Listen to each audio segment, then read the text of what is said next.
Mon père était un travailleur social, je peux le dire, parce qu'il était de ceux-là qui œuvrait beaucoup dans des actions humanitaires, c'est-à-dire dans des associations caritatives, d'aide.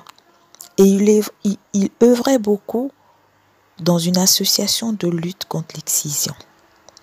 Nous étions 3 filles. J'admirais mon père quand j'étais plus jeune. À 3 ans, je le voyais toujours partir, aider des femmes battues, des femmes malheureuses, des femmes expoliées. Il les aidait. Je me disais que c'était un héros. C'était mon héros à moi, comme toutes les petites filles. Alors en grandissant, je voyais toujours mon père se battre. Un soir alors, ma grande sœur, elle avait 6 ans.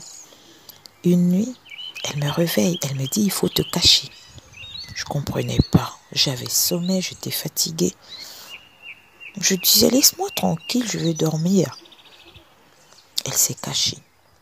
Ce soir-là, je n'ai pas compris, mais je l'ai entendu crier. J'ai continué mon sommeil. Elle est rentrée le lendemain et elle ne disait plus rien. L'année qui a suivi, c'était une autre de mes sœurs qui m'a dit de me cacher. Je ne comprenais toujours pas. Pendant ce temps, je grandissais. Je me disais, mais qu'est-ce qui les arrive de temps en temps? Un soir, c'était mon tour. Ma sœur ne m'a pas dit de me cacher. J'ai dormi et je me suis réveillée dans une cabane. Au village, il y avait une dame qu'on connaissait bien. On l'appelait Tata Mémé. Tata Mémé, les enfants avaient peur d'elle. Ils disaient souvent qu'elle a des outils trachons dans sa cabane. Pour faire quoi? Ça ne m'intéressait pas en ce moment. Alors, je me suis retrouvée face à Tata Mémé, avec 2 autres femmes qui me tenaient les pieds et les mains. J'ai pas compris tout de suite. J'ai juste ressenti une grande douleur. Une grande douleur. Cette douleur, je ne l'oublierai jamais. Mon père, cet héros, il m'attendait à la sortie. J'ai pas compris jusque-là.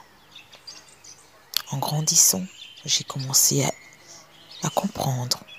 Mais mon père, il continuait à œuvrer dans ces associations caritatives, dans ces associations d'entraide. Il aidait les femmes excisées. J'ai compris que c'était de l'hypocrisie. Je me suis dit que c'est pas normal. J'avais 15 ans lorsque j'ai tout compris. En fait, on avait toutes été excisées avec l'accord de mon père et de ma mère par Tata Mémé.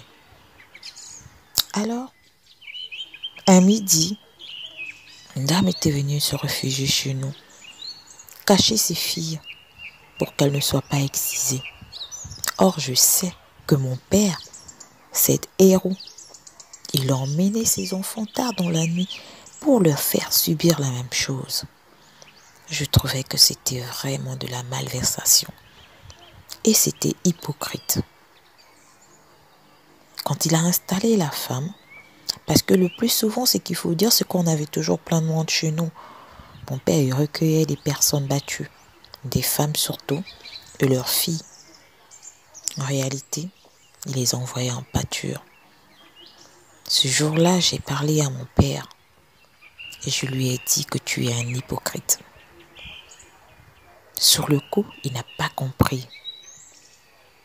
Il m'a regardé d'un air sévère et il m'a demandé de me taire. Ma mère m'a tenu la main parce que j'étais prête à le suivre pour lui dire que c'est un faussaire. Oui, mon père était un faussaire. Je l'ai suivi, je l'ai attendu. Quand il est rentré tard dans la nuit, je lui ai dit que je veux parler avec lui.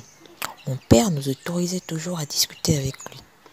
Il disait que de la parole jaillissaient des grandes idées. Ce jour-là, je me suis dit, je vais parler sans colère. Mais j'étais malheureuse, j'étais triste parce que j'avais tout compris. C'était un peu comme un rabatteur. Il jouait le gentil, mais il envoyait ses jeunes. Il jouait les gentils et convainquait ses femmes d'exciser leurs enfants. C'était un rabatteur, c'était un fausseur, c'était un hypocrite. Ce jour, je lui ai tout dit parce que j'avais tout compris, j'avais 15 ans. Et je m'étais souvenu que mes sœurs et moi, nous avons subi le même sort. Alors je lui ai dit, pourquoi papa? Pourquoi?